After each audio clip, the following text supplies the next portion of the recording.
Marshall Widianto pacari Yansen Indiani, Celine Evangelista jauh. Setelah jauh dari Celine Evangelista, Marshall Widianto kini menjalin asmara dengan penyanyi cantik personel JKT48, yaitu Yansen Indiani. Marshall Widianto yang biasa mengunggah kebersamaan dengan Celine Evangelista, kini tidak malu-malu memposting foto bersama Cesen JKT48 atau Yansen Indiani. Akan tetapi momen bahagia Marshall Widianto bersama kekasihnya Yansen Indiani justru ditanggapi berbeda oleh netizen. Diketahui Marshall Widianto yang selalu dekat dengan wanita cantik ini dinilai tidak sepadan.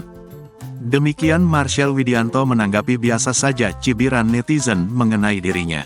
Komedian Marshall Widianto mendapatkan perundungan dari sejumlah warganet setelah pamer foto bersama dengan kekasih barunya, Yansen Indiani. Dalam unggahannya di akun Instagram 1 bulan yang lalu itu ternyata mendapatkan komentar yang tidak mengenakan dari sebagian warganet. Meski mendapatkan bulian karena dinilai tidak sepadan dengan kekasihnya itu, Marshall nampak tak ambil pusing. Marshall yang terkenal dengan leluconnya itu mengaku bersyukur mengenal dunia stand-up komedi sehingga ia dapat mengubah keresahannya menjadi bahan candaannya. Ia mengaku tetap menikmati hidupnya meski menerima rundungan itu. Marshall nampak tidak mempedulikan bulian dari netizen, karena dirinya tetap dapat banyak tawaran pekerjaan. Ia justru memberikan komentar yang cukup menohok untuk para perundungnya.